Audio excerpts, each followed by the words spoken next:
Hello Ron, आज रात्री येतो ना टेक्नो पार्टीला. Pre booze at my place, पण क्लब हॉपिंगला जाऊ after party at Eva's place. It's gonna be fun. या एन्जॉय. नाही रे, मी आता इंडियाला परत जाऊ शकत नाही रे. हे जे लाईफ आहे ना, हे स्टँडर्ड ऑफ लिव्हिंग इंडियात नाहीये. Now I am a PR. PR म्हणजे परमनंट रेसिडेंट ऑफ अब्रॉड. कसलं भारी वाटतं ना इथे. तो आपला मित्र नाही का प्रणव, तो आयुष्यात मागे राहून गेला रे. तो अजून पण इंडियात एमटेक करतोय.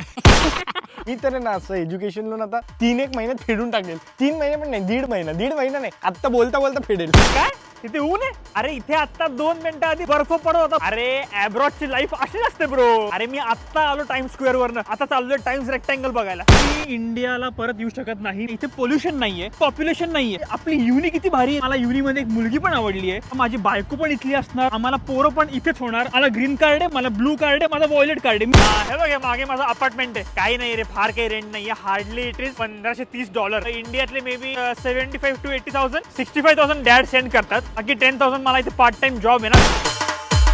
काय रे, अरे कुठे चालला? अरे मी जरा चाललोय परत इंडियाला. का रे, काय झालं? अरे नाही, इथे काय जॉब वगैरे मिळत नाहीये. आपलं इंडिया बरं आहे. अरे मग तुझं एज्युकेशन लोन? अरे नाही, मला इथे पाठवायला माझ्या बाबांनी त्यांचं दुकान ते गहाण ठेवलंय. मग आता माझं लोन रिपे करायला ते त्यांचं घर गहाण ठेवतील. मी आता जरा जातो इंडियाला आणि कुठेतरी 5-6 हजारची इंटर्नशिप मिळते का बघतो. आपण भेटूयात. I stay in touch with you online. Okay, congratulation on your great career.